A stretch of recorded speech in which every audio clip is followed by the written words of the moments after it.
지난 한 주간의 주요 외교 안보 이슈를 짚어보는 한반도 브리핑 시간입니다. 외교 안보 분야 북한을 담당하는 지성린 기자 나왔습니다. 어서 오세요. 네, 안녕하세요. 네, 반갑습니다.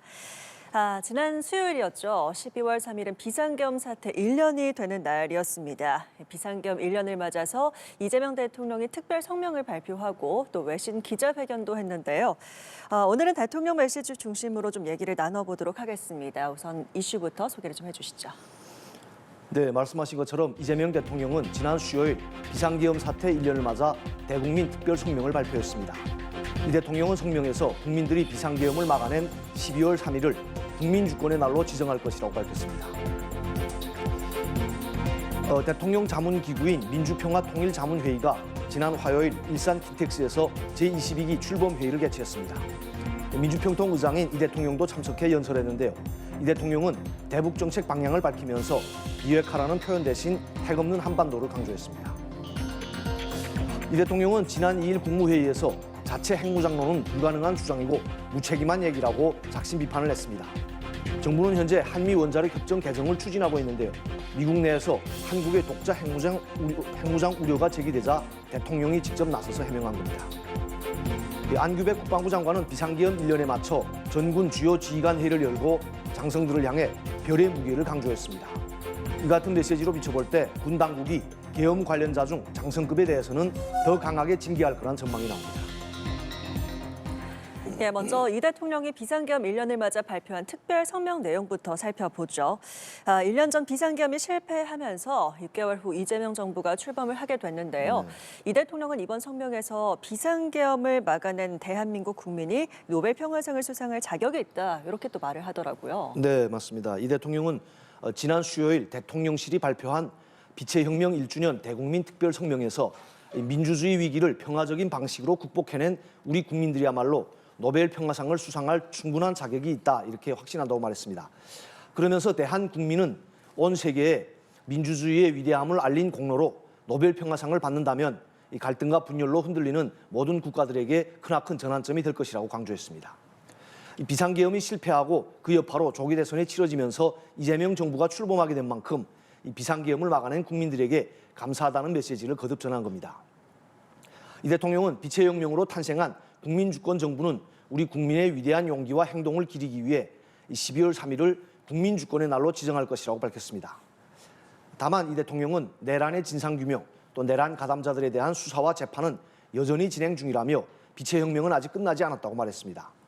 이어 다시는 쿠데타를 꿈조차 꿀 수 없는 나라를 만들기 위해서라도 정의로운 통합은 필수라며 이 친이 쿠데타 가담자들에 대한 엄정한 처벌은 그 시작이다, 이렇게 강조했습니다. 네, 그러니까 비상계엄에 가담하거나 관여한 사람을 끝까지 찾아내서 처벌하겠다, 이런 의지를 좀 밝힌 걸로 보입니다.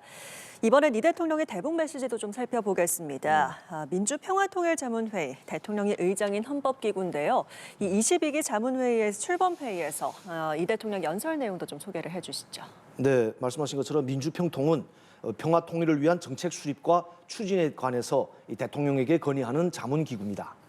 이 대통령은 지난 수요일 민주평통 출범회의 연설에서 이 튼튼한 평화 구축이 남북 모두에게 최고의 선택이라며 이 한반도 평화를 위한 3가지 과제를 제시했습니다. 첫째로 이 대통령은 전쟁 걱정 없는 한반도를 만들어 나가겠다고 밝혔는데요. 그러면서 핵 없는 한반도를 강조했습니다. 이 부분 직접 한번 들어보시죠. 한반도에서 전쟁 상태를 종식하고 핵 없는 한반도를 추구하며 공고한 평화를 정착시키기 위한 노력도 지속해 나갈 것입니다. 여러분께 묻고 싶습니다. 북측처럼 국제사회의 엄청난 각종 제재를 감수하며 핵무장을 시도하는 것이 과연 현실적입니까? 우리의 핵무장은 핵 없는 한반도 평화의 원칙에도 어긋납니다. 네, 이 대통령은 전쟁 걱정 없는 한반도를 만들기 위해 이 군사분계선 일대에서의 군사적 긴장을 낮추고 또 우발적 충돌 가능성을 없애기 위해 필요한 조치를 선제적으로 취하겠다고 말했습니다. 아울러 한미 공조를 통해 한반도 평화 정착을 위해 노력하겠다며 이 북미 대화를 적극적으로 지원하겠다는 뜻도 밝혔습니다.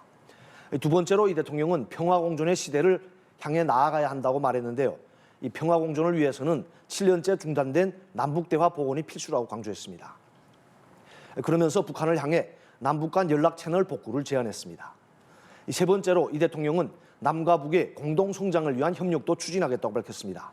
일방적인 지원이나 어느 한쪽의 양보를 강요하는 것이 아니라 모두에게 이익이 되는 방안을 찾아 평화와 경제가 선순환하고 또 남북이 공동 성장하는 길을 적극 모색하겠다 이렇게 말했습니다. 이 대통령은 지난 광복절에 밝힌 것처럼 이 흡수 통일을 추구하지 않겠다는 원칙을 다시 강조하기도 했는데요. 이 대통령은 통일은 수십 년, 수백 년, 수천 년이 지나더라도 반드시 가야 할 길이지만 반드시 평화적인 방식이 돼야 한다며 일방이 일방을 흡수하거나 또 억압하는 방식으로 하는 통일은 통일이 아니다 이렇게 말했습니다.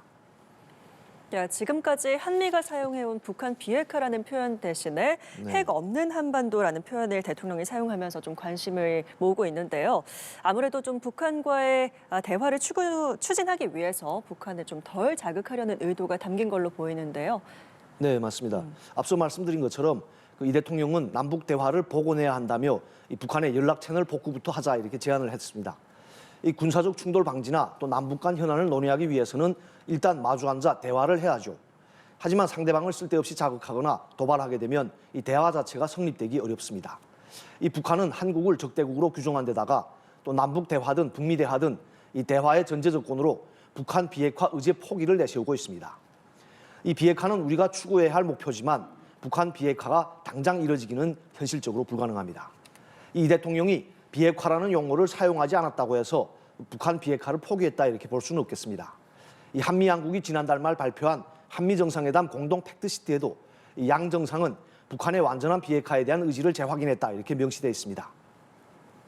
다만 이 대통령은 이 북한 비핵화라는 어떤 장기적인 목표보다 이 당장은 남북 대화 복원이 더 시급하다고는 생각인 것 같고 그래서 이 상대를 덜 자극하기 위해 이 북한이 강하게 거부감을 표현하는 비핵화라는 용어를 피한 것 아니냐 이런 관측이 나옵니다.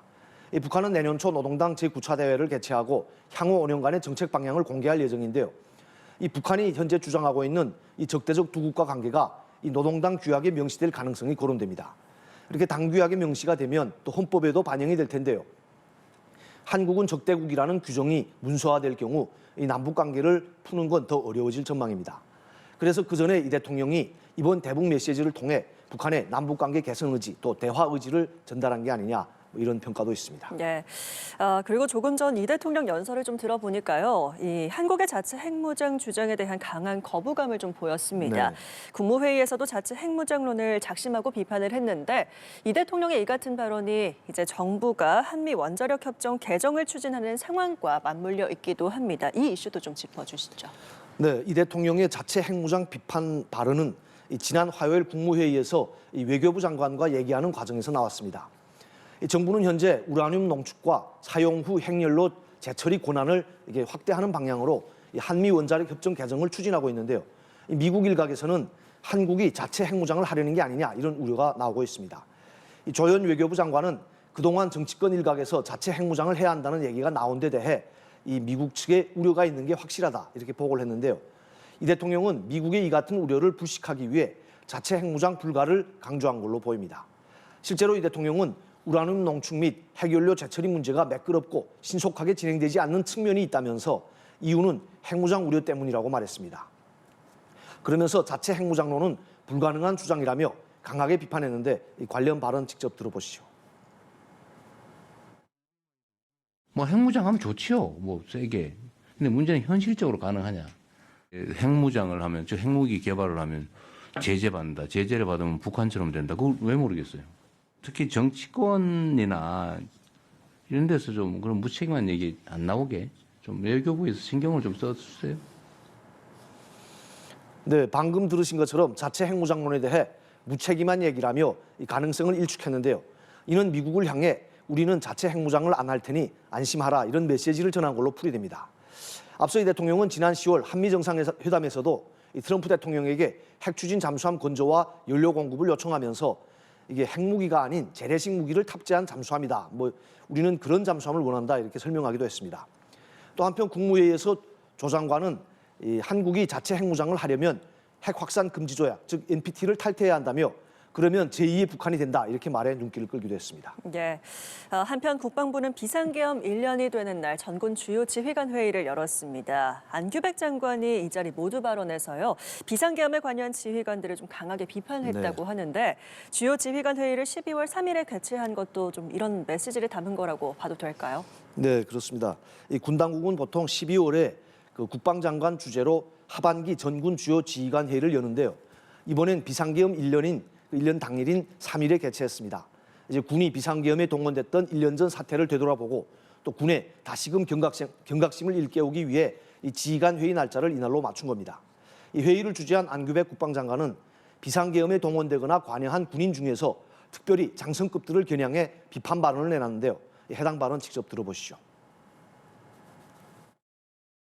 장성은 별의 무게를 느끼면서 결심하고 결심에 대한 책임을 지하는 것이 최고의 계급입니다. 그럼에도 불구하고 이원적 명령을 분별하지 못하고 단지 명령에 따랐을 뿐이라는 내란 과담 장성들의 태도는 군에 대한 국민의 시선을 싸늘하게 만들고 있는 것도 사실입니다. 지금 이 자리에 있는 여러분은 자문을 해야 된다고 생각합니다. 12.3 불법 비상계엄 당시 내가 주요 지휘관이었다면 나는 어떻게 행동했을 거야? 네, 방금 안 장관이 언급한 별의 무게, 즉 장성급은 연관급이나 다른 계급의 지휘관들보다도 더 큰 책임을 지고 있는 만큼 이 비상계엄에 관여한 인원 중에서도 장성급은 더 강하게 처벌하겠다 이러한 의지로 읽힙니다. 안 장관의 이런 작심 발언은 최근 국방부가 이 비상계엄 당시 육군본부의 계엄버스에 탔던 이 김상환 전 육군 법무실장에 대한 징계를 번복했던 이 사건과 연관이 있어 보입니다. 국방부는 지난달 말 김 실장에게 경징계인 근신 시비를 명령했는데요. 이를 알게 된 김민석 총리가 징계 재검토를 지시했습니다. 국방부는 김 총리 지시에 따라 기존의 경징계를 취소하고 다시 중징계인 강등 처분을 내렸습니다. 김 실장은 장성급인 준장에서 대령으로 강등됐고 지난달 30일 대령 계급으로 전역했습니다. 이 김 총리의 지시와 또 국방부의 재징계 결정 당시 안 장관은 스웨덴과 노르웨이를 방문 중이었습니다. 안 장관은 그래서 귀국하는 즉시 이 징계 업무를 담당하는 법무관리관과 감사관을 업무에서 배제해버렸습니다. 이 육군 법무실장에 대한 징계 처분을 제대로 하지 않았다는 이유에서죠. 국방부는 지난 8월부터 12.3 비상계엄과 연관 있는 인원들에 대해 자체 감사를 실시해왔습니다.